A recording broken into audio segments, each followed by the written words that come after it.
Fannie and Freddie problem was somehow the heavy government backing, but Fannie and Freddie executives somehow believed they were private companies. Imagine you go to the bank and say, I want you to borrow $1 million. And the bank said, get out of here. But then you say, I have a government backing. If I don't pay, government will pay. Then there's, oh, sure. You know, if they believe that Fannie and Freddie had a government backing, implied government backing, they can borrow money like crazy. They borrow money like crazy. They created a huge hedge fund, investment portfolio, bet on the market, housing market. They did well. What do you know? Huge profit, huge bonus check for the management of Fannie and Freddie. I'm from Washington, D.C. area. NAR headquarters in Chicago, but we have the lobbyists and the research people in Washington to talk with policymakers. And in Washington, there is a magazine called Washingtonian Magazine. Very light reading. You know, what to do on weekends, best restaurants, things like that. You know, those. And every year they ask the question, what is the best place to work in Washington area?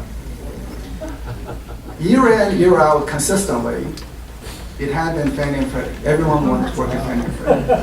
And you said, what's going on there? Are they overpaying the people? Or are they having long lunch hours? What's going on? So that has been the case before the government takeover of Fannie and Freddie. Fannie and Freddie fundamental mistake was they had the taxpayer backing, which means there's a taxpayer responsibility, but they completely forgot that and they thought they were private companies and could gamble on the market. And housing market crashes, and what do you know? It is true that taxpayers are on the hook to lose tons of money as Fannie and Freddie collapse. So what NAR is recommending right now in the discussion of Fannie and Freddie is not to get rid of Fannie and Freddie without any replacement.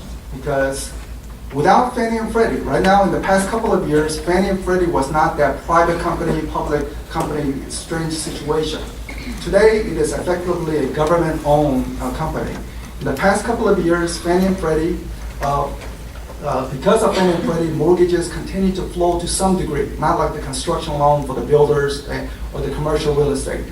Without Fannie and Freddie, there will be no mortgages, in essence. Maybe some FHA loan mortgages, but a large segment of mortgages would not be available. But Fannie and Freddie, this private company, public taxpayer law situation has to be completely abolished. That just doesn't make any sense. So that needs to be abolished. And what NAR is lobbying in Washington, talking to the policymaker, is to say that we need to have government backing so that middle-class families can tap into low rates. Look at FHA. It has always served the public with zero taxpayer costs. So we need that government backing, but we don't want that private for-profit situation. Anyone who look at iPad will recognize government bureaucrats can never come up with iPad. There's no way. They don't have the innovation. It is the private sector that is creative and innovative. But you ask your question, how much innovation can there be on a 30-year fixed rate mortgage or other well-known mortgages? He said, there's not that much. It's very simple lending criteria. You have a 30-year fixed rate mortgage, underwriting standard, people meet that, you provide a mortgage if they do it, FHA criteria and so on. There's not that much innovation to be done. So given that there's no innovation to be done, why do we have a private profit where Fannie and Freddie is raking in dollars during the boom years and then collapse during the bad years? So let's make a clean-cut government backing right away so middle class always can tap into low accessible mortgages. But we encourage private market to participate. So you have a basic mortgages, very basic, 30-year fixed, 15-year fixed, and other well-known mortgages as government-backed, without the private profit part. But any mortgage that is outside of this box, this well-known vanilla mortgages, let the private market come up with their new thing, and if they think they can come up with something better, let them try. But they will take on their own risk, and given that Fannie and Freddie with purely government-backed, without the profit, will likely take a large market share. That means private market will be having much smaller, innovative mortgages, but that's a smaller market share. So if they fail, it will not be too big to fail situation. They feel, okay, you suffer the loss, you go out of business without the taxpayer funding.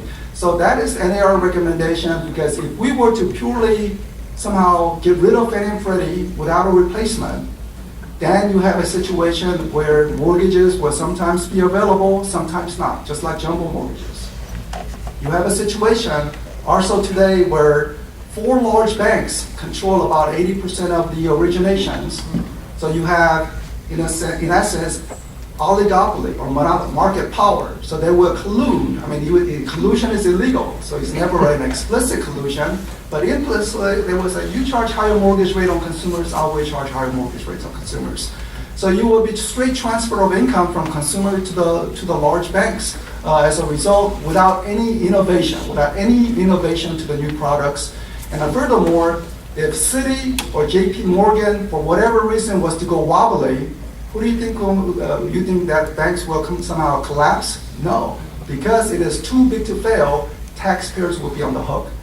And given all that scenario, I think the best scenario, I mean, NAR is the members, the committee looked into all the alternative, and they said, well, 30-year fixed mortgage, no innovation involved, let's have straight government backing, nothing else. Anything outside of that, let the private market participate, but it will be more limited because most people will go into 30-year fixed rate and let them gamble if they want to, but if they fail, it's their loss, not a taxpayer's loss. So that's what NAR is recommending right now.